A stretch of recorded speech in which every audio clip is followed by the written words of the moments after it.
या वाड्याला नाव आहे थिबा पॅलेस. थिबा पॅलेस, थिबा हा कोण व्यक्ती होता?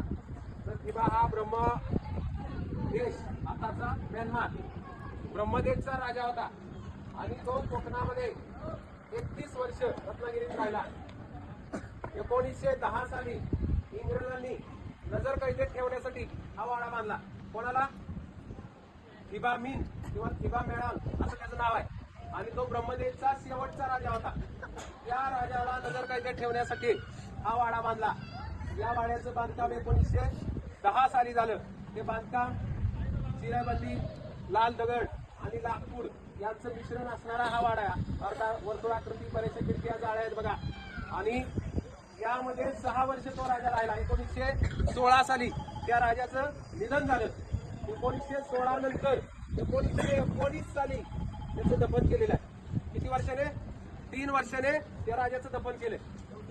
म्हणजे 3 वर्ष तो ममी स्वरूपात, तो जो आपण इतिहासात वाचलेला आहे, त्याला ते शरीर किंवा ती बॉडी ठेवली जाते आणि नंतर त्याचं दफन केलं.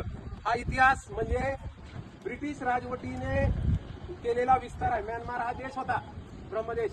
त्यांना सुद्धा जसं भारताला आपण अंकित केलं तसं त्या राजाला सुद्धा कैद केलं, नजर कैद, आणि या ठिकाणी आणून ठेवलं.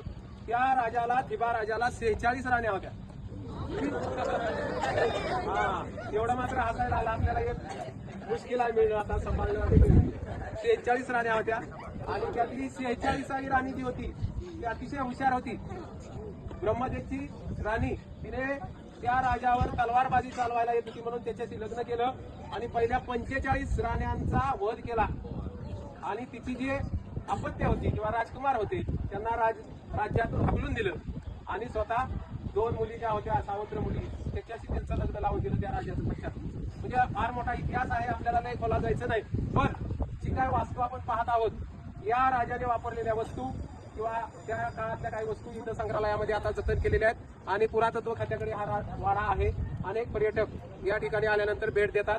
तर ऐतिहासिक ठिकाणातले काही पुरावे अभ्यासक्रमात सुद्धा उल्लेख आलेला आहे याचा, तर आपल्याला माहिती असावी म्हणून हे तुम्हाला दाखवण्यात आलेलं आहे. ठीक आहे, बऱ्यापैकी आजच्या नियोजनातला आपला